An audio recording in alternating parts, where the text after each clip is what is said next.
once a week or month or year, we gather around together for the airing of the grievances. And this time around, in M-Class Podcast Emails Episode 2, we're not listening to anything you have to say that's negative about us. If I get to a negative part in your email, I'm shutting it down.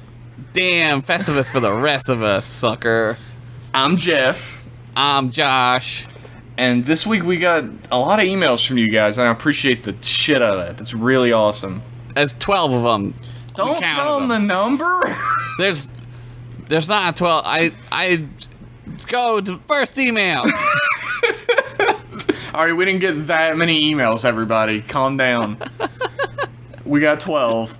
But it's a lot for us. That's a lot of emails. And we appreciate so much that you guys write into us. And I'm going to front load this episode by saying if you'd like to be in an episode of M-Class Emails, you can send in your emails to mclassemail@gmail.com. It's a little confusing, but not really if you think about it. Well, it's not confusing anymore because we're doing a show called M-Class Email. Yay! So I fixed it. Fuck you, everyone. Loophole! We did it! Our first email is from Stefan Kuwabara, who is also apparently named Jive Turkey. Yeah. And also pronounces his last name Kuwabara. I'm not gonna say Kuwabara because it sounds like I'm too much from Pennsylvania. If I say Kuwabara, which is not how I thought that word was pronounced, because in the animes it's called Kuwabara. Yeah, I would have said Kuwabara too, but I mean he wants to be called Kuwabara. We'll call him Kuwabara. Maybe he's from Pennsylvania. He might be. I can't make jokes about states with where I'm from. No, it's just inviting the gunfire back at me, literally. Fucking Hatfield and McCoy over here. Look, fuck the McCoys is all I'm saying. Stefan writes, "Hello, Television's Jive Turkey here, reporting in from Canada, not Pennsylvania." Oh, we were close. It was close. It was in the same portion of the planet Earth. It was the same western hemisphere. We got that down. The land where my coffee cup wished me a happy 150th Canada Day, rather than telling me I didn't win shit from Roll Up the Rim. Yeah, they had Canada Day recently. 150. Happy Canada Day. It was a big deal. I read a lot about it from people from Canada. I'm friends with people from Canada and still didn't care. I mean, know about it. Good save. No one will know now. No, everyone will think I'm still a good guy. Yep. I think I follow everything from the Continuous Cinematic Universe, which I guess this is part of. Holy shit. This is the Ant-Man of the Continuous Cinematic Universe. That's like a really appropriate analogy. That's really pretty spot on. I even watched Frank's Final Fantasy stream, Infinite Fantasy, back when he was doing that. Yeah, I remember that. That's the Selonium, by the way, everybody, if you want to look that up. No, I think that's other Frank. It's other Frank? Yeah, I think that's Frank Snyder he's talking about. What is his thing?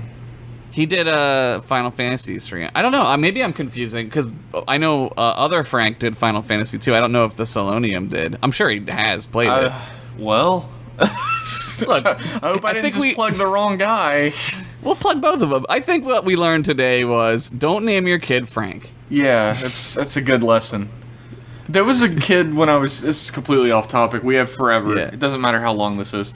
Yeah. There was a dude I grew up with named Frank, right? And his dad's name was Frank, and his grandfather's name was Frank. Not a very original family. But he was Frank Jr.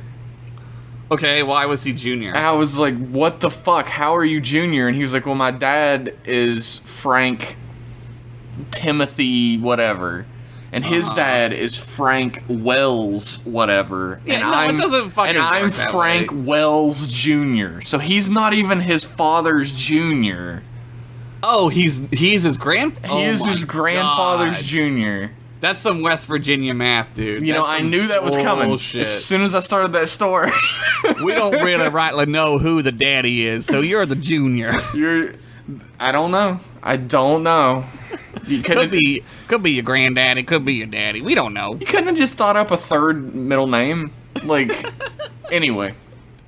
Do you know what my dad's middle name is? What's that? Ruggles. You're shitting me. That's his real middle name. Ruggles. I was going to be Samuel Ruggles Henderson the fourth. I would have been the fourth. There's 3 Ruggles? Yeah, man. Shit, that would fucking make crazy. a great Wiggles cover band. The Ruggles. The Ruggles? Just get your whole family to be the Ruggles. I think that middle name comes from like Wild West times when like people like had cool nicknames like Ruggles and like That's pretty much the coolest nickname. that would be the coolest There's nickname. Doc Holliday, Billy Yeah. the Kid, Uh-huh. and Ruggles. Yeah. It's all the Yeah. same. So cool. For a long time, I'd never really gotten into the original Trek for whatever reason, but earlier this month, Jeff finally told me a couple fantastic episodes which built enough enthusiasm for me to finally start plowing through them. Thanks, Jeff! Thanks, Jeff. Hey, you're welcome. You're welcome, buddy. I felt like I had to write in while I still had the opportunity to take a capital D on the new Trek's chest. Oh shit. Star Trek 09 makes me sick to my stomach, and the more I think about it, the worse it gets. Thank you. No matter how lazy and plotless Into Darkness may be, it'll always pale in comparison to the abomination that is Star Trek 09. We got a hot Oh take. man, this is yeah. I mean, I think they're both terrible. Oh, so yeah. I mean, I think they're different flavors of terrible, though. yeah, one is dog shit and the other one's elephant shit. Yeah, and I think, personally, that Into Darkness is the elephant shit. It's a bigger pile of shit, but elephant shit might taste a little better than dog shit. I don't know. I haven't tasted them. This is In a while. This is the dog shit cast, everyone. Welcome. delicious, delicious dog shit chat. Star Trek 09 is like someone buying a heritage house, then watching some shitty-ass home renovation reality show and gutting the house and flipping it. They've taken something beautiful and destroyed it for all future generations just to turn a quick buck.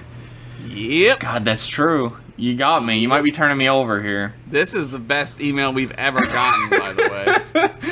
After that, I can't watch Into Darkness and Beyond with the lens of Trek. I see it the same way I see something like the Transformers movies, where I'm pleasantly surprised when they don't do something unbelievably inept. When does that happen in those movies? I'd like you to point that out. I'm interested. I'll pump the brakes here. There are parts in Beyond that are unbelievably inept. That aren't unbelievably That inept? are or not unbelievably inept. There are parts. Yeah, there's... okay, alright. You can I'll give you can refer to the program we made just before this for that. I remain hopeful for Star Trek Discovery despite all the weirdly aggressive marketing on the show and the horrible writers.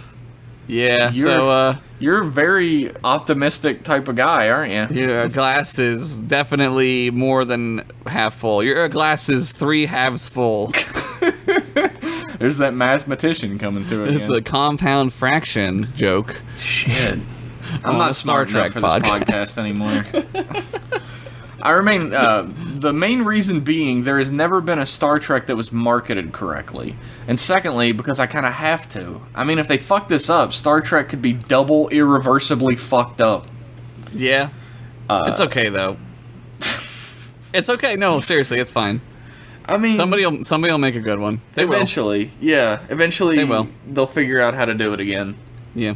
They did it with Spider-Man. I mean, they're on like the 3rd reboot of Spider-Man. Yeah. And it's pretty good, so. If this was a Just World, Jonathan Frakes and Tim Russ would have the money to buy back the rights to the series. At this point, they're the only ones I'd trust with it. Tim Russ? Oh, wow. I don't know. That dude will do... He loves Star Trek, though. If they wanted him to be in Discovery, he'd be in it. He'll do anything. That dude will do anything. Anywho, I can't wait for you guys to get to the main series. I mean, could you imagine getting to watch something actually good every week? Doesn't that sound beautiful? It's gonna be crazy. I don't know what I'm gonna do with myself. May your warp core always be full of dilithium, and the stars be always upon your trek. Oh, that was beautiful. That Thank was you. beautiful. Thank you, Stefan. What a great email. Thank you, Jive Turkey. Jive Turkey. You were definitely not a Jive Turkey in that email. I feel like Jive Turkey was like an insult at one point, but now it's not. It still means that you're lame as fuck. No, it Although means that Jive cool Turkey as is fuck. cool as fuck. Yeah. Our next email is from Colin Brady, who said... Tom Brady's brother. Email.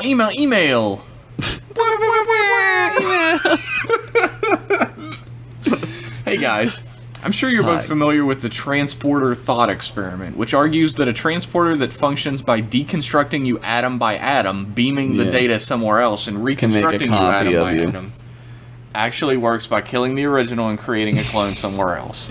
I saw The Prestige. That's the plot. Sorry, everyone who didn't see the movie that's 10 years old. David Bowie's in it. He is. He's Tesla. Since this is basically how the transporters in Star Trek are said to work, do you think this is what happens whenever someone in the show transports? No. No. Here's the thing, right? There are a billion scientists on Earth, like billions and billions of scientists. I feel like someone at some point would have been like, "Oh shit, we're killing people when we teleport them." Yeah, it's there's a Heisenberg compensator, right, which compensates for every the Heisenberg uncertainty principle says that you can't know where every electron is in an atom because you can't. It's like quantum quantum physics rule. It's quantumly inidentifiable. Yeah, so they have a magical device called a Heisenberg compensator, which we don't know anything about yet because it's so far in the future. Which maybe that's a real thing that could happen. Who knows? But like, it's taking an exact picture of you and then printing you out again. It like transports your consciousness as well. I mean, whether you believe, well, in the Star Trek universe, a consciousness is a thing because the Katra exists, right? Yeah. So, regardless of what you believe, where that came from, what that is, or whatever, there is a separate consciousness in the Star Trek universe that is identifiable. And that gets transported along with your molecules. So, like, the transporter is such a powerful computer that, like, it is just taking a screenshot of your essence, basically. Like, every atom in your brain, every neuron, every bit of shit in your body, it, like, knows about instantly. Which is fucking impossible. It really is. But that also brings up the question of, like, Tom Riker. Oh, Thomas? Fuck him. Yeah, Thomas is a piece of shit, right? But, like, he had all the same memories and everything that Will Riker had. So, does it create a duplicate of your consciousness as well? Well, it does in the Prestige, it does. Like, he has to kill himself every night. His other version of himself. You don't have to do that in Star Trek, though. It's just, it's magic, all right, everybody? It's magic. It's space magic. We don't understand that any technology sufficiently advanced enough appears as magic. Right, that's what Arthur C. Clarke said. Yeah. And if I knew how the transporter worked, I wouldn't be doing this podcast, you know what I'm saying? Oh, I get you. I'm fucking picking up what you're putting down. Personally, he continues. He points out what I was going to point out, so that's why I stopped. Personally, I don't think so because of the events that take place in the TNG episode Realm of Fear. Mm-hmm. In that episode, they establish that there exists some kind of in-between dimension you visit when you transport, as shown when Barclay grabs a hold of somebody while in mid-transport and dragging them back to the starship. Also, the fact that we see that Barclay is conscious the entire time that he's transporting means that, you know, you can't duplicate somebody. I mean, maybe he's not, though. Like, maybe that's the thing. Like, maybe you do die, like, for, like, lack of a better term, like a scientific death, right? Like a science death. Like, your brain stops functioning for a millisecond, you're dead for a millisecond, right? That's how I always sort of pictured it, but that episode, like, negates that, right? But, like, what about people who, like, claim that they, like, see lights and shit when they're dying? Like, maybe it's just your brain releasing that chemical. You know that theory? Yeah, we're going through the episode now, though, because that's what Geordi says to Barclay. He says maybe it's all just, like, a hallucination in your brain, like your brain is filling in the gaps, but Barclay actually pulls someone out of that dimension. Yeah, because he's such a dingbat. Like, what are you doing, Barclay? So it's nebulous, right? Nobody fucking knows how the transporter actually works. And if they did, we'd have them. So I mean, we've done it in America, but China just teleported a photon onto a satellite or something like that. So we're still a long ways away from teleporting an entire being. Yeah, might not ever get there. Maybe It's not. a lot of computing. You need a lot I of think computers. they said something about it would take 7, like it was one of those numbers that's like a number and then like to the nth Like 10 to the power. 10 to the whatever. Yeah. Yeah, and it would take that many of the world's most powerful supercomputer to like teleport a hand. Right. So Well, there's someone's jerk off hand that can get sent to them when they're on a different planet. if you leave it at home, we can send it to you. Ah, fuck! I forgot my jerk off hand. Shit. Granted, the nitty-gritty of how Star Trek technology works varies from episode to episode, so what I just said could be contradicted by some other episode at some point, but this Yeah. is the version I choose as my canon. What do you guys think? Yeah, I agree. I Yeah. don't. It doesn't kill you. I mean, that's like like you said, it's a thought experiment. It's like a fun like. Yeah, like, it's oh, but what the- if? Right? Yeah. It's the Argo, right? Jason's Yeah. Argo. Like, you Yeah. take a piece of wood off of it. And then you take the screws out, and then you replace those, and then you Yeah. take all. Yeah. Until yeah. eventually it's entirely made out of new parts. Is it Is still it the same Argo? ship? Yeah. Yeah. And I feel like the answer to that experiment to me is the same answer I gave to this thought experiment. Your consciousness goes along with your body when you transport, so you're still Right. you. And the name and experiences of all the people in the ship still goes with the Argo, even though it's an entirely new ship technically. Right. But I mean, even now we're gonna get real philosophical. We got plenty of time. Oh yeah. But even like you on a day-to-day basis isn't what you are. Like you No. think of you as you, but you're different at the end of the day. You're a different person. Yeah. You have different cells, you have different energy inside of you from the different food that you ate. Like Well, that's the thing is like your cellular structure is an entirely new cellular structure every 7 years or Right. whatever, 6 I Yeah. think. Every 6 years, your cells are not. You don't share a single cell in your body with yourself 6 years ago, yeah. which is nuts. It's crazy. But you're still you. Right. You still call yourself you. Although I you're- guess you could argue against that as well. I would definitely. I love this is very Buddhist right now what we're doing. It really is. You have to think about what makes a person, Yeah. and that's above my pay grade. I don't get paid for this podcast, so Next question. sincerely, Colin Brady. P.S. Thank you, Barkley is the most relatable character ever created in the history of fiction. You are absolutely correct, sir. He's super relatable, but like I don't like him because he's too relatable. Dude, like I don't want to watch. Love him. I know I love him too, but like I don't want to relate to that. I'd like to think I would be like cool with stuff. You know what I mean? Yeah, I wouldn't, but Yeah. I guess I've come to accept that about myself. I don't know. You're a much wiser man than I am. A much more defeatist man. You know? That thing was going around like name 3 fictional characters that describe you or whatever, and Barkley was one of mine. So, Yeah, I remember that. That was cool. PPS, you guys should rub beards. We should. I believe that's called brustling. Is that true? I think that's true. Ah, you learned something today. Everybody learned something today, something weird. Everybody Well, when we learned get it. that transporter up online, we can do it instantly. Just wake up every morning, transport Brussels, transport back. Gotta go home. Sorry, Jeff. Put your wife to bed. We're brustling. Jesus. Our next email is from Parker, who I hear can't lose. Oh my god. That reference is brought to you by the year 1988. Yeah. No one understands what I just said but you, so that's good. My uncle loved that show. Really? He was the only one. He loved it. I don't know why. That's why he stayed on for a season and a half, I guess. He was pulling the ratings for him. This one guy in Philadelphia loves it. We gotta keep it up. Make half a season for him. Hi, Jeff and Josh. Thanks for all the sweet Liquid Latinum podcast goodness you put out. Thanks for watching. Thanks for listening. Yeah. Listening. Let's watching. This isn't quite a Star Trek question, but one about alternate universes. Ooh. We're getting super metaphysical tonight. I'm all about it. This is great. There was a book I read when I was 11 or 12 about a kid who finds a box with a portal to a shadow dimension where there was a giant swing ritual thing. Not really important what it was. I want to know what A Wrinkle the fuck in he's- Time. I read that book. Maybe. What is the swing ritual? I don't know. I don't know this book. I didn't read that. Anyways, I've never been able to find the book, and all of my Google searches have come up empty. Do you think my universe changed because George Kirk died?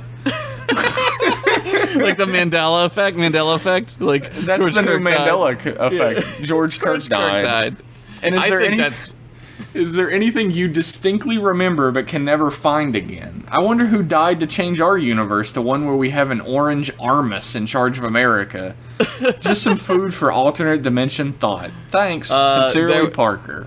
There was a movie from the late 80s, early 90s. I think it's called my super. No, what the fuck was it? I don't even remember the name of it, but I have it on YouTube now. I never remember the name of it, but I couldn't find it forever. And then Mike found it for me a couple of months ago, maybe a year ago. And I was going crazy. I was like, this doesn't exist. Like, I fucking imagined this. Like, it's a movie where like a guy. The devil possesses a girl at a party. It's like a party movie, but the devil possesses this girl. This sounds rockin' already. It's such a weird, it's a goddamn weird movie. And like, this guy is like sent by God as like an angel to like hunt the devil down. He has like a laser gun. It's fucking crazy. This sounds dope, is what it sounds. Dude, they used to be on Comedy Central all the time. I don't remember it. I'm gonna find it. Hold on. There was a song, right? I went to a friend's house and played some bike game. I was under the impression it was Dave Mirra's BMX. Yeah. But I feel like that was wrong, and there was another bike game that played like a Tony Hawk. Uh-huh. I forget now. It's been like a year since I discovered this. But there was a song in it, and I spent the better part of 15 years trying to find this song. Oh, that's the worst, dude. And it was stuck in my head, and I'd all but given up, right?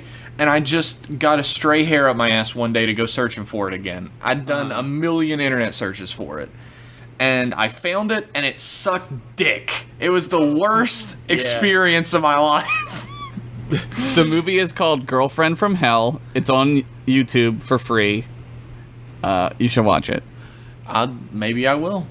Did you find the song? I Jeff? did find the song, and it sucked dick. It was a terrible song. It was one of the worst moments of my life. 15 years waiting for the song. It's like going back and like... It was like some shitty rap rock song that... Well, I want to know what it was. I don't remember now, and I don't care. Oh, no! I no longer remember or care, and it's better that way. I need to know. I bet it was like Chevelle. It was not Chevelle. It was not. Thank you for that email, Parker. That was a good thought experiment.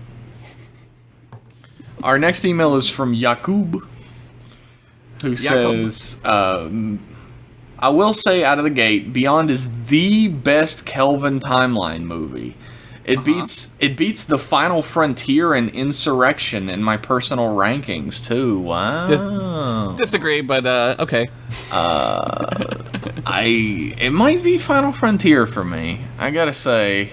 Yeah, but they don't punch God with a photon torpedo. I guess you got me there. Nobody punches a horse in Beyond. Yeah, where's that? There's no fan dance in Beyond. I guess it's true. I enjoyed the villain, the duet scenes, Bones and Kirk drinking, Bones operating on Spock. All Bones scenes, I point out to you, the listener. Yeah. And the plot finally made a speck of sense. I also like how it escalated from Kirk saying that he didn't enjoy being stranded in space in his log to actually stranding the crew on an unknown planet. Yeah, I got it. The Shrek child in Yorktown at minute 9 scared me. Was there a Shrek child? I don't know what that... I'm not looking for that. That sounds haunted. Shrek child? That sounds really haunted. I'm not messing with that. I could open it, but I'd have to click on some stuff, and I don't want to do that. Unfortunately, stupidity is still strong in the universe where George Kirk died. I don't know the canon, but here's basic physics debunking a significant part of this movie. I'm ready. I assume Earth is a model for M-class planets, so that they would have similar atmosphere density and be of a similar size. It's not. Earth is not the model for it. M-class is like a Vulcan term, isn't it? Yeah, Minchara class. Yeah. And then Starfleet just shortens it to M. Yeah. Therefore, slingshotting a downed starship by sliding it down a rocky slope is impossible without a non-Newtonian explanation. Yeah. Which I believe was not given. There was no explanation, sir. They just needed a thing to go be fun. We're on it's a ride. You're at a amusement park. It is a ride.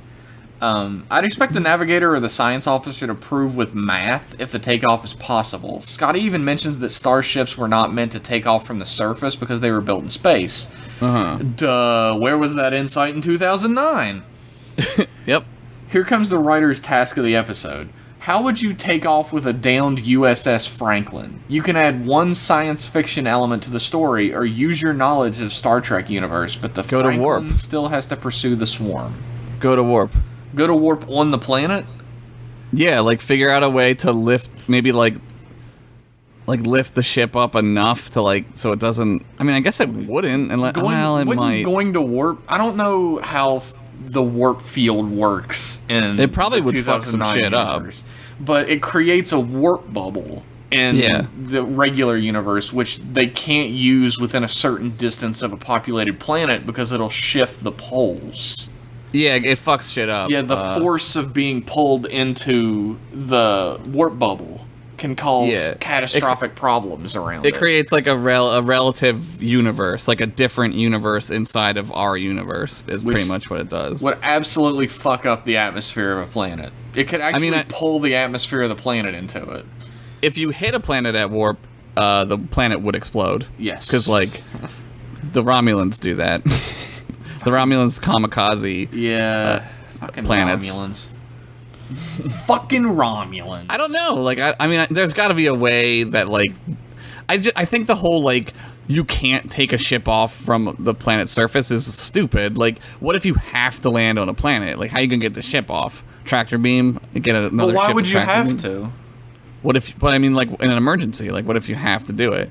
But and like, your ship is still fine. The thing is, like, if your ship runs out of fuel or something, it still just floats in space. Yeah, but if it was crashing, like, what if the ship crashes and then, like, you can still live, like the ship's still viable as a ship? Like, you gotta have a way to get it off of a planet.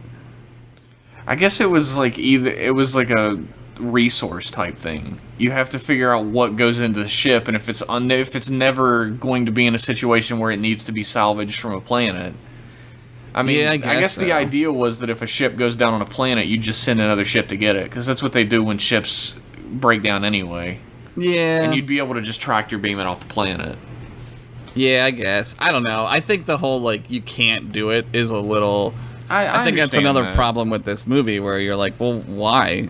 I mean, not only did you just do it 2 movies ago, but, like, why can't you do it? Yeah, like, I understand there's tons that. of shit. They did it 1 movie ago. Because they take off from underneath the ocean. Oh, yeah, they do it in that movie, too. Yeah, fuck it. In the same fucking ship, even. Yeah. But, like, I don't know. Not the same ship, it's the Franklin they're trying to take off with, but whatever. There's, like, all kinds of anti-gravity shit in this universe, so, like, I don't know, put a bunch of fucking anti-gravity shit under the ship. The thing is, it still has thrusters, right? Yeah. And for some reason, they're like, they won't activate unless we're already falling?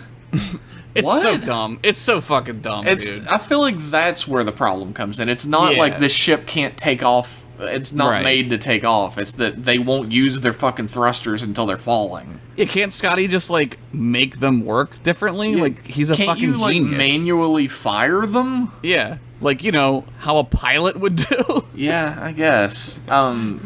Yakub has a theory, an idea. I'm ready. I'd have the life-sucking technology used by Krall come from a mineral or element present in the planet's composition. As it's diminished, holes and tunnels develop. As a bonus, the planets could look more like an insect nest, which goes along with the hive. That's smart. The ship flies into one of these tunnels, applies full power to the pulse engines, and comes out the other end, making a drifting turn into warp and catches up with the swarm. Drifting turn? You're Tokyo drifting in space? You're fucking crazy, dude! Look, you know who directed this movie. You know who would have been on board for that shit. You'd have been like, wait a minute, you mean I can fucking Tokyo drift? He would have had one of them be like, just like they did in Tokyo in ancient Earth. Yeah, wink. Can I consult cool theory. on the next movie now? Yes, for sure. M-Class emails is a great idea, and special thanks to Jeff for going the extra mile to pronounce my name correctly. Hey, Yay! thank you for going the extra mile to let me know how to pronounce your name. I don't want to fucking flub people's names when I know, it's the worst. they're kind enough to send us in an email. Yeah, you always feel bad when that happens. And he wrote a little personal message to us that I'm not going to share with anybody because it's just Good. for us. Good, it's ours. Yours Get outta truly, here. Yakub. Thank you. Thank you so much, dude. Our next question is from John, name withheld upon request, Okay. who says, "Hey Trek boys, Trek ball. Trek boys." Fucking stupid. I fucking love it. Don't insult my favorite thing. Thanks for adding another podcast to the Josh Henderson universe, which I guess is the Henderverse. Oh my god.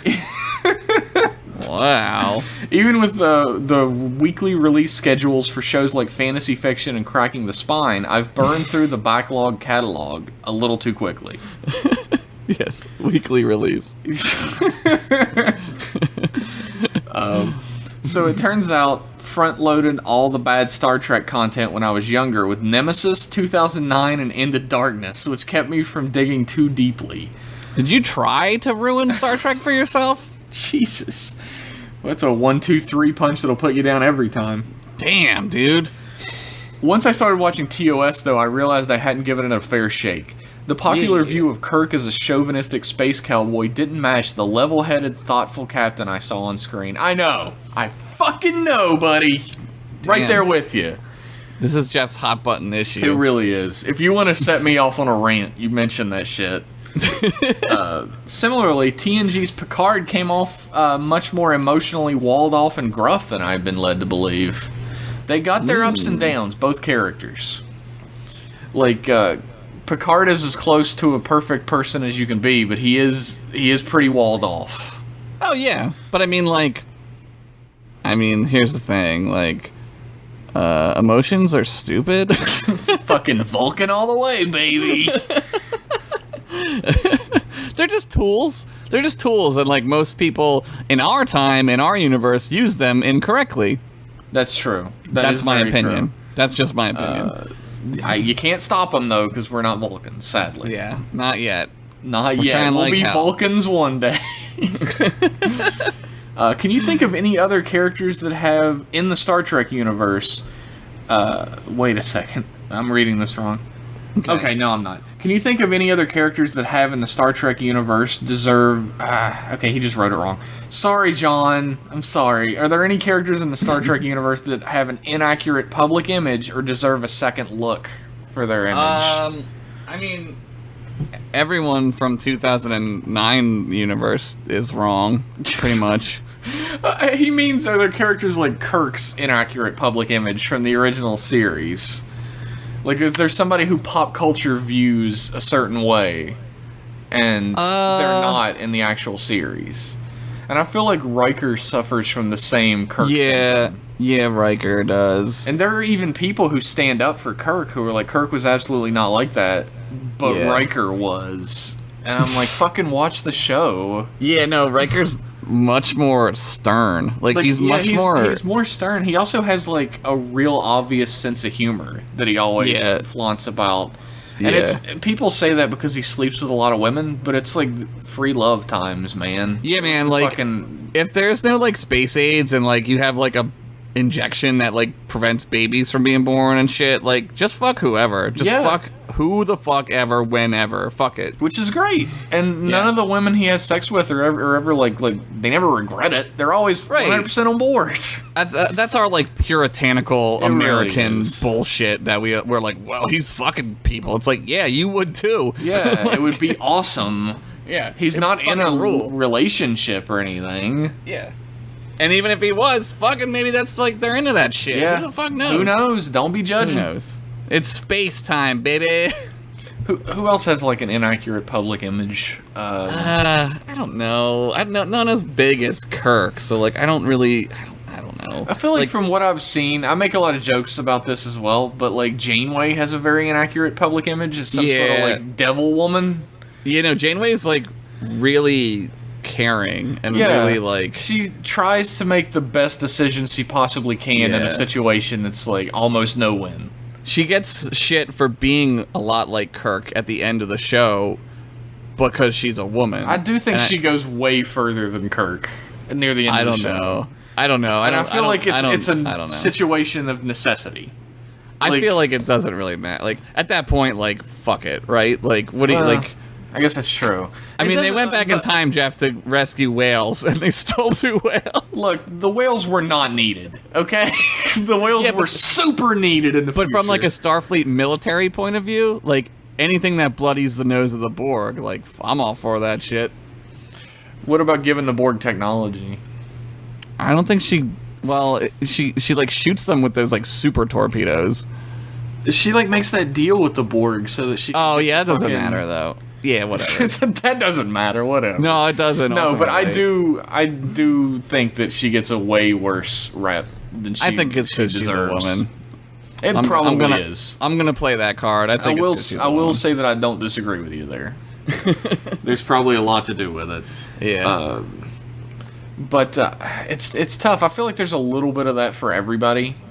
But yeah, Star Trek is like a lot like Star Wars in that like people who don't really watch it kind of have an idea of what it is, but they don't really know what it is, and that leads to like with Star Trek and Star Wars, there's such like culturally like mega phenomena, you know, that like maybe there's not just Star Trek as much as idea of what the series are, and it's never accurate. It's never true. Yeah. So I feel like there's a lot of that. I feel like the biggest one is Star Trek itself gets a bad public idea. People are like, "Oh, it's boring," or it's nerds. I mean, in the '80s, they were nerds, and now it's like, "Oh, it's boring." It's just you're dumb. Then if you watch Star Trek, and you're like, "It's boring." It's because your brain doesn't fire enough cylinders to get it. You're not a person. You're not a fully formed person. Fucking go back to the mold. You need more work. He labeled each of these sections long-winded intro, actual question, and then this last section is goofy crap / continue stuff Jeff won't care about, which I thought was hilarious. Wow, that's like the most organized ass email. It's like a work email. Although it starts with stuff I would care about. It says, if you ever do shirt it, I went in on the action. Well, as a matter of fact, we did a shirt it shirt, which you can find on TeePublic if you search for M Class Podcast. Do it. Do it. Buy it. Give us money. Fuck. My mother's maiden name is Larroquette. My social security number is 420-69-2364. I believe it. And my first dog's name was Scotty. Charge it to whatever credit card you find with all that. Well, with your social security number, I'm pretty sure we could. Well, his social security number is 420-69, Josh. It might not be legit. I believe it. I believe it. No, I want to believe it, Jeff. I want to believe. I believe everything that man said because it's exactly what I wanted to hear. He wouldn't lie to me. P.S. Being a Continue fan from Indianapolis, I'm kicking myself for missing Indie PopCom. Please come back soon. Yeah, I would love to go back if they have us back. He says PPS, and then he says a catchphrase from another podcast, which I can be sued for mentioning. So, thanks for writing in, John. Shit. I fucked it, everybody! It's alright. Our next email is from Justin, who says, all these J names. J names are the best, everybody. You should get a J name. Change your name to a J name. Yeah. Just change the first letter. Keep it whatever else it is. Hey guys, I just finished listening to every episode of the show after you guys both kept talking about it in Josh's streams. It finally paid off, everybody. Yes! It finally paid off. Even though I've never seen a single Star Trek thing, this has become one of my favorite podcasts and really gotten me interested in the show and movies. Awesome. Since I don't really know anything about Star Trek, I have an unrelated question for Jeff. As an artist, do you think having a college degree is important? P.S. Josh, it was great meeting you at Indie PopCon. Keep on keep on space captaining. Oh, nice. Good save. Almost got sued. Phew. I tell you what, I went to college to be a graphic designer. I originally went to do like art education and be an art teacher, Yeah. and then I realized I hated children and teenagers. Yeah, which is the right opinion. And then I decided I went into graphic design because my school didn't have an illustration major. And the long and short answer to your question is no. I don't Yeah. think it's necessary to have a college degree.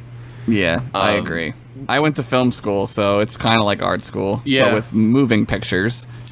Are better, I hear.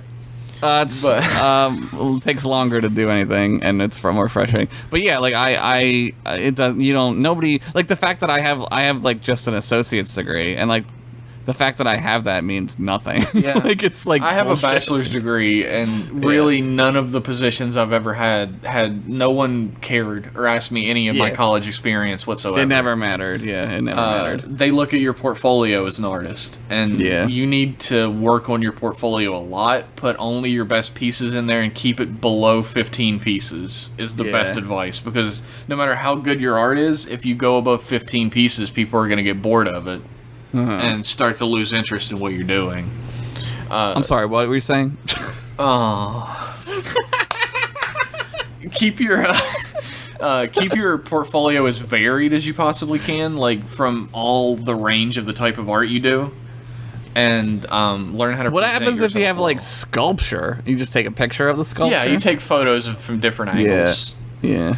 If you do sculpture, and I'm sure there are like film portfolios as well, like reels that you can show. Yeah, reels are reels are a little more like, so the reel becomes like its own like project. Yeah, like its own you have film to show your project. editing skill with your Yeah, reel. yeah. It's like reels are weird. I never put much stock in reels, honestly, because like I think portfolios are different because portfolios are definitely a website is also like I've met a lot of, because I get this is gonna make me sound like such a asshole. I get invited back to my college every now and then to do portfolio reviews yeah. and to like That's cool. judge the students' portfolios and stuff. And sometimes students will fight me over having a website.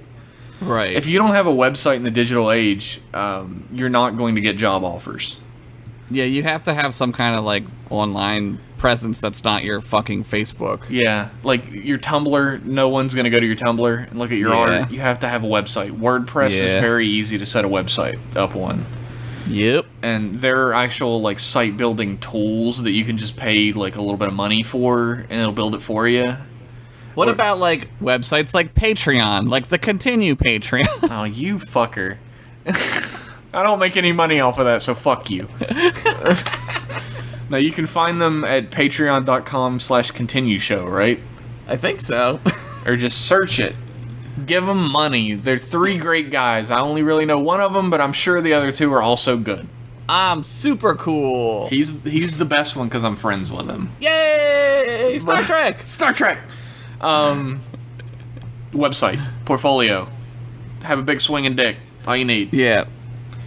Work on your art. That's the main thing, right? Like, Yeah. don't worry about like someone like saying like your art is okay. Like, who cares? Like, for a long time in my life, like, I thought I was a big weirdo because of like the way I was, like, you know. Yes. And it took me a long time to realize, like, no, everyone else is just like pretending to like. yeah, everybody be is normal. a weirdo.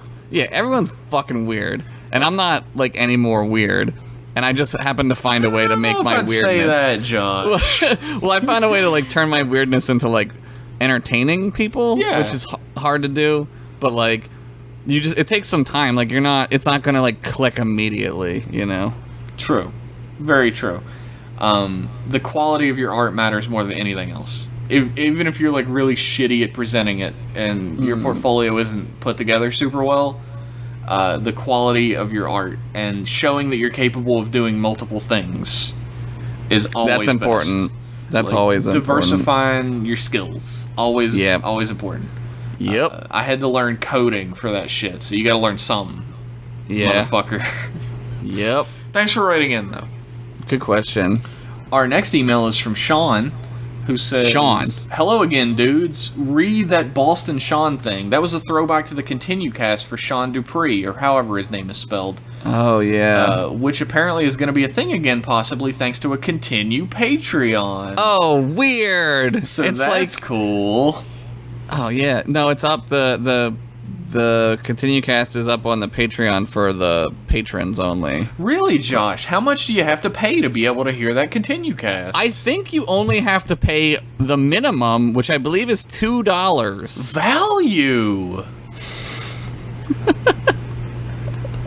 So that's cool. Get to hear more about the Luke Tenue army and maybe some sweet tea. Oh, I forgot about Sweet Tea. Shit. Anyway, Oh my god, so many good podcasts. on the actual subject of your podcast, I really dig listening to you guys. It's always fun to hear your takes on the movies. Thank you. Thank you so much. And after watching the latest one, since it was up on Hulu, I don't remember. Yes. But after watching the latest one, Jeff is right. It's not a horrible film, all things considered. It's by a wide margin better than the previous two reboots. That is to say, it's still not a good movie, but for sure a popcorn-munching, turn-your-brain-off style flick. And I get that. Yeah. I like that style of movie, though for that very reason of popcorn-munching, brainless explosions. I mean, I've seen all the Fast and the Furious movies, all fucking 8 of them. That's a lot of brainless garbage. It's a lot of hours of eating popcorn and turning your brain off. Yeah, I don't... Star Trek isn't supposed to be that, is what pisses me off about Right, it. like, Fast and Furious is great, and I'll watch Fast and Furious. Like, it's ridiculous, and that's why it's great. I've only seen the first one, so I missed out on all the good ones, apparently. It gets fucking psycho. That's like, what it I gets hear. Crazy. But, like, yeah, Star Trek isn't that at all. Like, that's not what it is. So, Yeah, I mean, don't know. like I said, it's a competent action movie, and if it was just Yeah. an action movie, it'd be great, but it's Star Trek, so it pisses me off. Yep. Yep. On the topic of the reboots, Carl fucking Urban is still probably the best actor in the mix, and he seems completely underutilized. Yeah, I think because he's too good, honestly. Could like, be. He upstages the main actors. I think he just doesn't fit. I don't think he fits with the movie. No, Like, he's playing Bones, and all the other people Yeah. are playing action characters. right? They're like Uhura, but it's really not anyone. It's really not her whatsoever. Yeah. Something about him in Dread, Doom, and that one Riddick movie made me really like him, and I think he'd be awesome in literally any reboot of an old Stallone movie from the late 80s to the 90s. Cobra. Imagine a second run of Demolition Man with him and, say, Terry Crews. he just goes back and does all of Stallone's movies. Yeah. I like how Cobra was the first one that came to you, though. Fucking Cobra-y! I fucking love. When I was a kid, I loved that movie. Dude, it's so ridiculous. I had never seen that movie until recently. That movie is hot fucking garbage, but I love it. Sucks, but it's great. There's just a scene of him pulling his gun apart and eating a piece of like half-eaten pizza that he doesn't even finish. Like, what is that movie about? It's about him and Bridget Nielsen getting married later in real life. I guess. That's what that movie's about. Oh, all right, Star Trek. Are you guys gonna perhaps do a live stream of your commentary of the first episode of Discovery, or is that gonna be its own podcast episode? That's a great suggestion. You know, that might be a reward of a tier of some kind on some sort of a website that's coming soon. Give us your money! money, please. From the preview, shit's looking pretty Michael Bay explosions and Lynn Flare fest.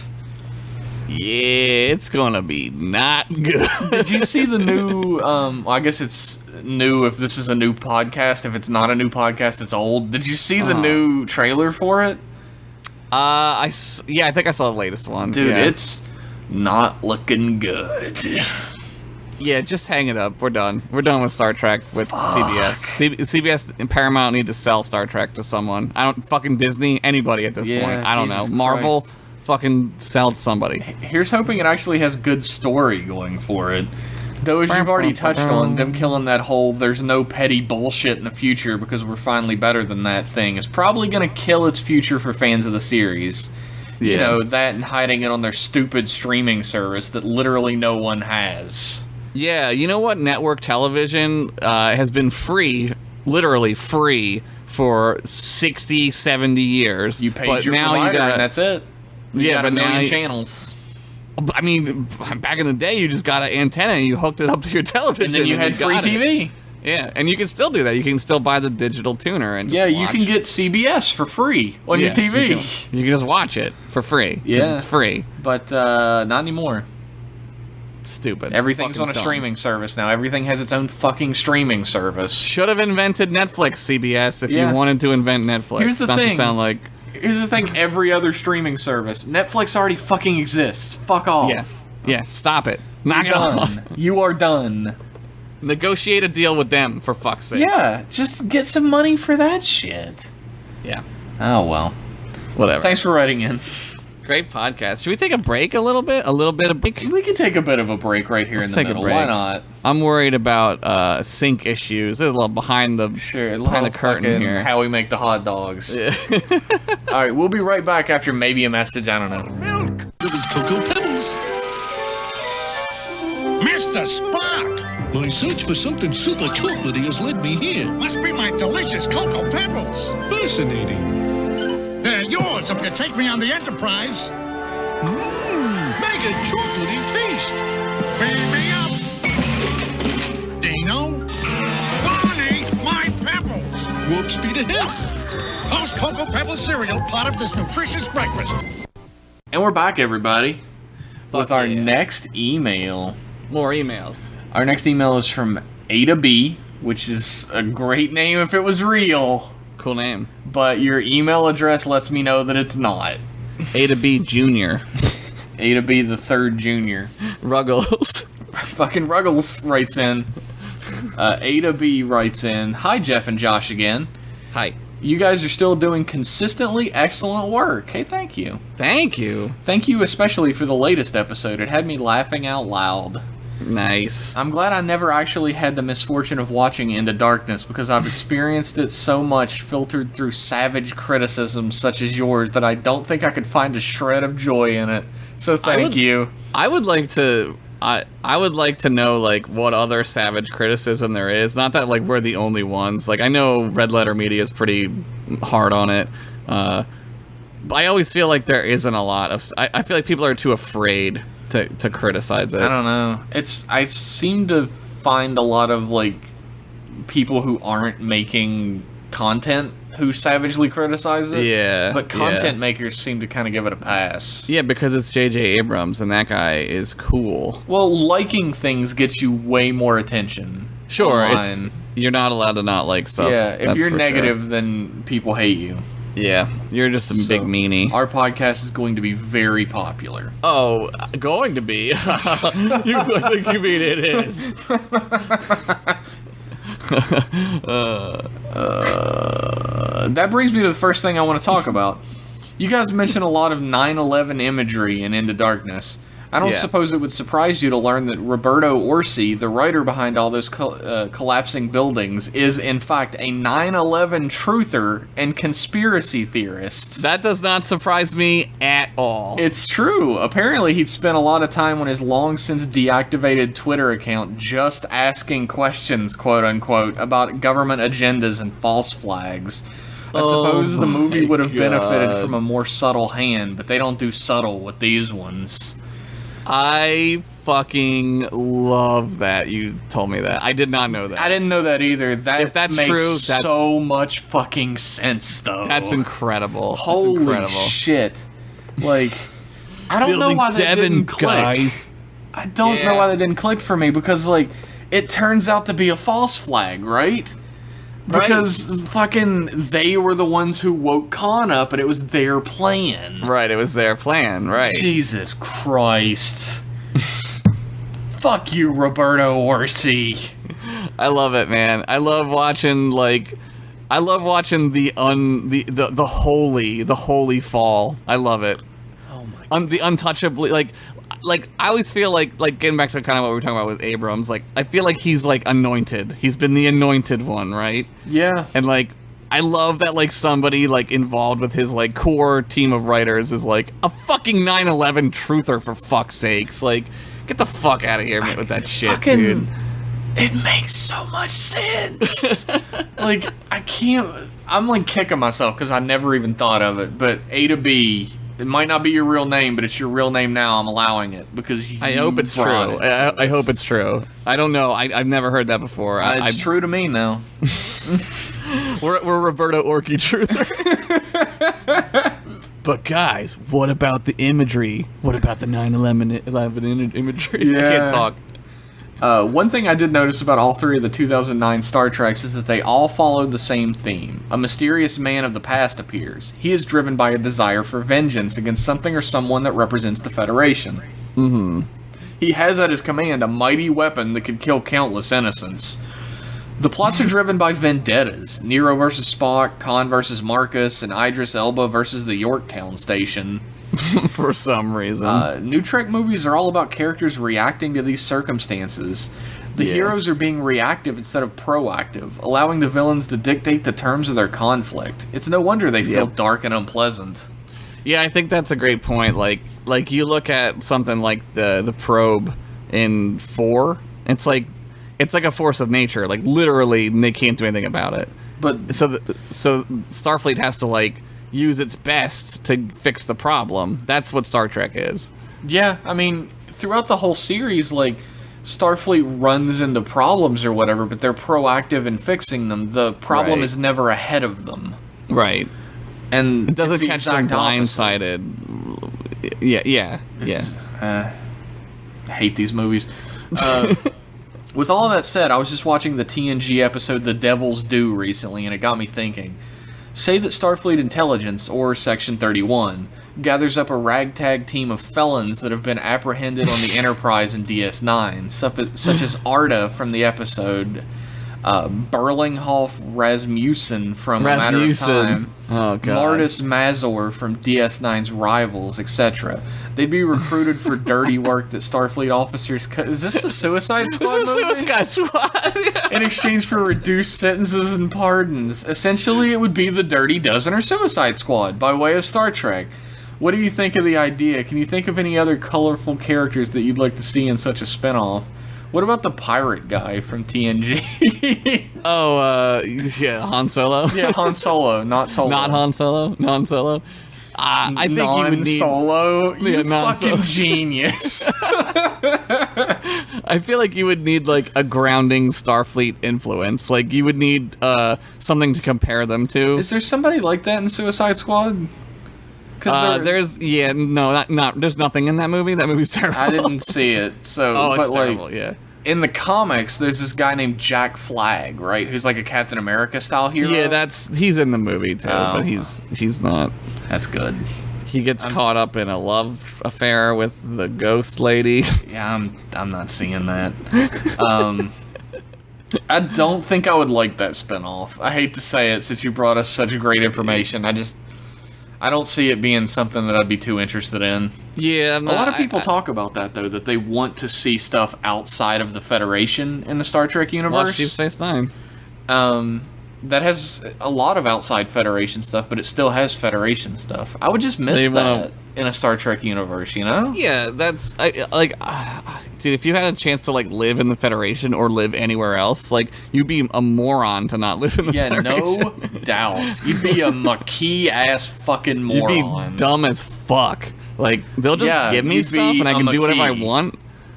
Yeah. Dumb as fuck. Fight me, everybody. Just fucking fight me. I hate him. Stupid He's plot. so mad. He's so mad. Stupid plot, and I hate it. Well, would you watch something like that, Josh? Probably not. I don't go for like the whole like exact opposite side of the coin. Like there's like I don't know, there's plenty of like darkness in human beings to explore with like regards to like like the human psyche, you know? Like you don't need like a literal bad guy to show me the darkness that exists in people. You know what I mean? Like, Yeah. it's more interesting. People have been talking about doing an Academy show for a really long time, showing how like Starfleet officers are made. Yeah, that would be cool. They could put that shit on CW. Oh yeah. Just have really, really attractive 20-somethings play teenagers in Starfleet Academy. Yeah, and they're all like kissing each other all the time, and then Yeah. like, Except someone it's- broke up with someone. Except it's okay because it's the future. Yeah, Yeah, I feel like everyone's priorities are a little more straightened out. Yeah, if they put in that the on future. CW, it would be god awful. I'm just joking, It would be everybody. shitty. Yeah. Anyway, that's all the late night stream of consciousness rambling that I could cram into one email for you guys. Keep on shirting. A to B. Thanks for writing in. Great email. Our next email is a question. I think I'm gonna do like I'm just gonna allow everybody to hear this, right? Okay. Case Moore, I think is his Okay. name. All right. He says, "Hey guys, I was just listening to an older episode today, and you said something about not having your own music. I know the whole unsolicited offer thing is taboo, but I genuinely like the podcast and just want to know if some original music for intros, outros, etc. would be something you're looking for. Fuck yeah, dude. Hashtag 420 phase it." 420 face. I wanted to say that just because that was it. But yeah, That's fucking fuck great. yeah! If you guys want to Yeah, like man. send us some music, like Yeah, we'll mention you and shit. We'll like put your name on everything. Yeah. Whatever.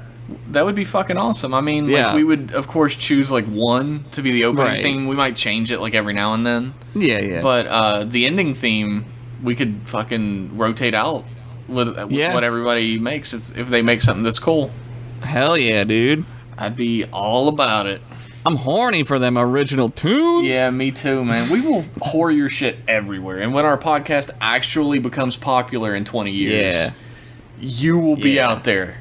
You're on the ground floor of the basement of this sucker, though. You're so we're on the good. sub basement of this tenement building. You're in the section 31 underneath the building, wherever the fuck. Hopefully nobody drops a ring into a glass. This ring is explosive. Our next email is from Biscuit, Biscuit. who says, who I actually know from Discord. Is he a horse? It is a lady. Oh shit! See, I presumed already too much. Wow, what a fucker. Anyway, hey Jeff and Josh, Biscuit here. I Hi, don't know if this has Biscuit. been asked or not yet, but if you could get rid of a Star Trek movie, any movie besides the new ones, Oh, this is easy. I know all this one caps, already. which one would it be? And who would you want to have replace Will Wheaton on TNG? I get rid of Insurrection. It's pointless. It's a pointless movie. Yeah, as much as I hate Nemesis more than Insurrection, I'd get rid of Insurrection. No, here's what you do. I think I mentioned it on the Nemesis or Insurrection podcast. Like, you get rid of Insurrection, you make Nemesis, whatever, and then you make the follow-up to Nemesis. Yeah, then that you would finish be Nemesis. fucking amazing. Yeah, that's what you do. I want Final Frontier to continue existing. Because it's like Yeah. the low bar that everything else can be judged by for actual movies I care about. Yeah, it's so dumb, but like, whatever. It's harmless dumb. Yeah. It's silly as fuck. And it has Go a lot of climb a stuff in rock. it that's fun, that I really enjoy. Why aren't we just making Go Climb a Rock shirts? I'm going to, and you know this. We've discussed it before, Josh. I have a very good memory. Who would you have replace Will Wheaton in TNG? I would get the kid from Parker Lewis Can't Lose.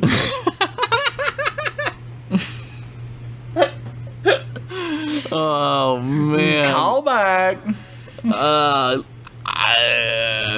Sean Astin probably Oh, yeah? would be great. He'd be great. He's great in everything. He is so. great in everything. That's true. He would have been somewhere around the right age for it too. Yeah, they're like the same age, right? Like they're Maybe. similar in age. I would have got Corey Haim, and then I would have replaced him with the other With Corey. Feldman. Corey With Feldman, Feldman? when Corey Haim died. That would have been terrible. It might have been worse. That would have been. Oh my No, god. I'm gonna stick with the guy from Parker Lewis Can't Lose because he's got to do something. Like he's got to get some type of job. I'm looking. I'm gonna look up. I think he's way too old to be. He was too old to be Wesley at the He was. time. He was like 30 when that show. Jesus. He wasn't. I don't know. I'm looking. He's looking him up. I will share. Corin Nemec is his name. Jesus, that is a Star Trek name. He should have been on it. He still does stuff. He's in a lot of things. Really? Yeah. Jesus Christ. Maybe he couldn't lose. I've never heard of any of this shit, but he He's- does it. he's still- Oh, he does movies like Robo Croc, Lake Oh, Placid no. versus Anaconda. Oh, he was in Jesus. Star Trek Renegades. Oh my God. You know who else was Dragon in that wasps. movie? Tim Russ. Tim Russ, yeah, he like funded it, right? He was like, "I'll make your fucking movie. I'm Tim Russ. Just let me be in it. Let me play Tupac one more time." We got a really interesting PS on this one. Oh shit. P.S. My mom's cousin dated Will Wheaton, and if she had decided to settle down, he would have probably ended up being a relative of mine.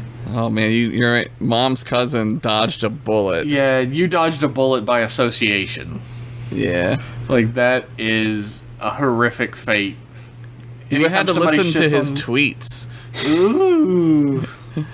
Anytime somebody brought up Will Wheaton to shit on him, you just get all uncomfortable. Like, he comes over to dinner like 3 times a year. You mean Uncle Willie? I love him. He's a great actor. Did you see him Dude. on Eureka? He's terrible in the first 2 seconds of the new Mystery Science Theater. He's Dude, awful. He's terrible on Eureka. He's so bad. Eureka's a great show, by the way, everybody. Yeah, yeah. I love that show. He's Yeah. awful on it, but He forgot how to be an actor. He like just forgot how to he do was never a stuff. very good one. No, he wasn't. But His character was the problem, and then he became the problem when he got older. well, he's the president in Ready Player One, so He's the president of nerds as well, so we should all. He's- I didn't vote he's for the him. Donald Trump-esque president of nerds. He's the self-appointed president of nerds. Like, who the fuck appointed him to be like the spokesman for the dork community? Fuck you, dude. I don't know. I think it's sad enough that there's a dork community. That's true. Our final email of the night is a bit lengthy, so strap yourself in. Okay, I'm already strapped on. I have my strap on. Whoa! I mean, I'm whoa, strapped in. Whoa! I'm gonna move on from that. Our God, please tell me you have a regular name at the end of this. Oh no, you don't. Oh no. Our last email is from Zizanion. Zizanion, okay. Hey Jeff and Josh, loving the podcast, hoping it has a long run. Thank you. Oh, me too. Don't too. fire me, Jeff. God, if anybody's getting fired, you know it's gonna be me. You Am I know gonna I'm talk to gonna my fucking self? Fuck that get shit. fucking kicked out, and Mike Sadorf's gonna be on here. Yeah, right. You're right. You're right. You're right. A couple of questions. Okay. What do you know about the non-English speaking Star Trek fan base? Not. I know I play Star Trek Online with a lot of them. Does that help you? I hear that Star Trek is or was big in Japan. There was even a game series and anime called Star Ocean, which was basically a Star Trek copy to a point. Yeah, I know Star Ocean. Yeah, I've heard of that. I looked up Star Ocean after I read this email the first Yeah. time. And I looked up a long play, which is like a let's play, but people shut the fuck up, don't talk over it the whole time. Yeah. Long plays. Yeah. Which is what the internet used to be back in my day. Back in 010. But I watched Star Ocean Till the End of Time, which the creator said was his most perfect vision of the Star Ocean world. I wanted to see what it was like. And I literally watched 2 episodes of a long play, which equaled out to about 45 minutes, and there was no space. The main character was wearing a t-shirt and shorts, and he was basically trying to get a girl to stop fucking with him. Oh, so it's a thing from Japan. Yes. So I have no idea about the quality of those games, but I have a very poor first impression of them. Yeah. In Mexico, Star Trek never had the large following seen in English-speaking countries, so it was hard to track down when it aired. Yeah. As far as I know, the full show for Spanish speakers was never released as a set. That's crazy. I took English courses since I was very young, but bootleg tapes of TNG were the one thing that forced me to improve my English. That's awesome. That is really fucking cool. I think imagining a better and more meaningful future is a universal desire, and this is why Agreed. fans are so defensive when the remakes are Fast and the Furious in space. Agreed. That's Absolutely exactly agreed. it. You summed up the entirety of our J.J. Abrams Trek episodes in one email sentence. message. We should just give you the podcast. Maybe I'll get fired and you'll be the next one. Welcome aboard, Zizani. You better get an easier to pronounce screen name, though. He has a way more cool Star Trek sounding name than you do, Jeff. Yeah, there's nobody on Star Trek named Jeff. I will say that. It's true. Maybe no, There's nobody no. on Star Trek named Josh either, so... No, there isn't. That's a very 1980s name, Josh. Yeah, Jeff is a very 1950s name, so I'm not Yeah. sure why it didn't show up, but... Yeah. I feel like you hit the nail on the head with imagining a better and more meaningful future as a universal desire for why Yeah. Star Trek is so popular in other parts of the world as well. It's universal. It's not just an English-speaking desire to see a better future. Right, it's not an American... I mean, America, as far as I know, the United States doesn't even exist in Star Trek anymore. No, it doesn't. It's just- they always say Earth North is one America. government. Yeah, yeah. So, I think that's... it says something that, like, this American-made television show is even thinking about, like, well, like, fuck nationalism in any form, right? Yeah. Like... And I'm a big fan of that, honestly. Yeah. I mean, Like- I'm a little nationalismed out right now. Yeah, So, I mean, maybe it's the time period we're in. yeah. Who knows? Not to date this, but We're all gonna die before this becomes dated anyway, so it doesn't matter. that's true. Yeah. Second question: as Trek boys, what Trek would you boys! Trek boys? What would you think of a future Star Trek series in a strange and abstract style, reminiscent of sci-fi art films? What do you think of man. sci-fi films like Solaris?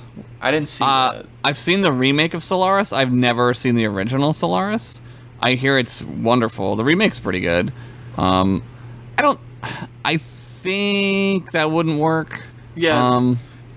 They go further into saying, I know you were bored of the motion picture with all those long shots trying to be 2001. Yeah. I wasn't really bored with it. Like, I like that movie.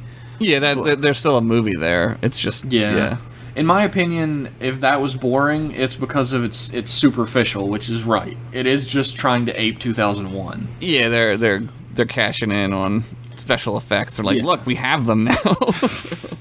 Abstract Twilight Zone oddness is already a big Trek theme, mostly in the Yeah. series, but it always comes back to Earth in the characterization, so to speak. The way I figure, in such a distant future, especially in the next generation, after surviving the Borg, Barclay getting in touch with some godly race in the center of the galaxy, Wesley getting spirited away by some 8th dimensional spirit man, and so much other weirdness, how would they manage to remain human in the first place? They always contrived a way to zap 8th dimensional walkers back to humanity, or do they just exit them from the show? But what if they don't? Well, that's the question, right? Like, when you go out there, you're really finding out what it is to be human. You're not going out there to reaffirm, like, oh, this is definitely how I feel. Like, human beings go find things because they want to see, like, well, how's it going to make us, like, change? That's why we do anything. Yeah, and I mean, that's the thing about Star Trek anyway, is that, and the thing that people misunderstand about Gene Roddenberry, like, putting his foot down and saying there's not going to be infighting, Yeah. that humanity has evolved beyond that because of our experiences in space. Right. It doesn't matter if you're not going to have an argument about somebody, like, you're not going to have an argument about something like, you fucked my girlfriend when, like, space cyborgs could fucking kill you at any moment. Like, it's a little trivial at that point, It's like you go out in space and you gain a better understanding of what it is to be a human being. Right. And you become a better human being for the experience. Right, and humanity is like the, what's the right term here? Like, what's like a fantasy, like the homunculus of the group, right? Like, it takes on different, That's true.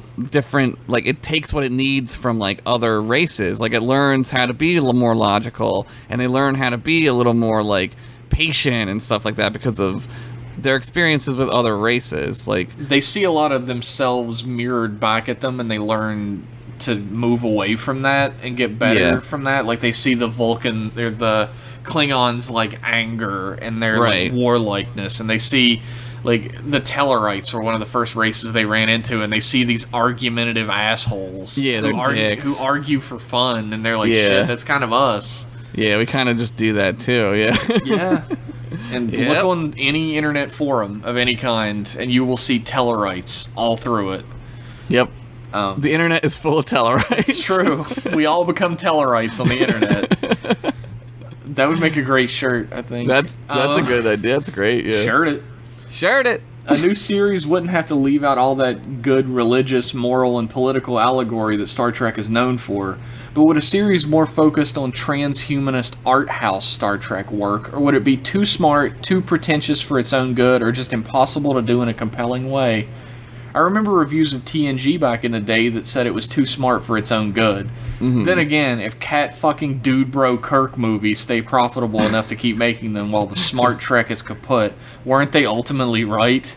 Anyway, Yeah. have a good one, and thanks for ripping into J.J. Abrams. Thank you. Great email. Like, Yeah. I don't know. Like, there are great shows, like science fiction and horror shows. Like Rod Serling usually had something to do with them. Oh, yeah. Like, obviously, fucking Twilight Zone, but like Night Gallery is like a thing. Like Yeah, a good example where it's exactly. a little more like weird, a little more arty. I mean, it can work. Like, I don't want to say like it can't, because like I the don't original know. series had touches of that, really. I mean, Yeah. I was talking about this with somebody earlier today that, like, whenever somebody does a parody of the original series, they always have, like, even, like, shitty TV lighting and, like, Right. wide, flat angles, and there's none of that in Star Trek. It's always very, very carefully Yeah. lit. Well, that's Like, that was tons their of whole close yeah. angles and shit. Yeah.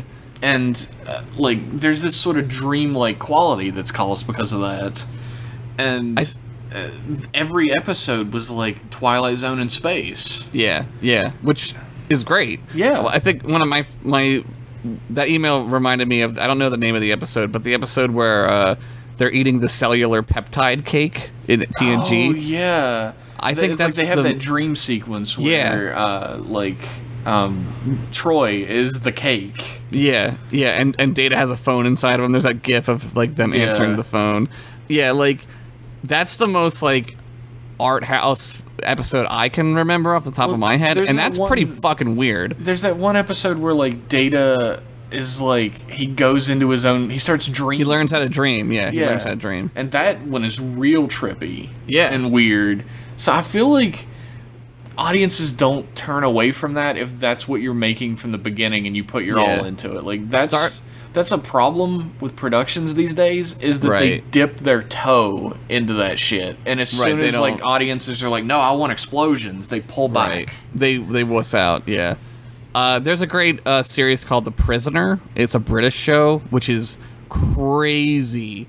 It is a crazy like esoteric mindfuck of a show. Oh, And yeah? there's a lot of like TNG I think was inspired, but I don't know that for sure, but it feels like a lot of like the more cerebral TNG took a lot from that show. I recommend watching that show. I would recommend also watching it high on marijuana if you can.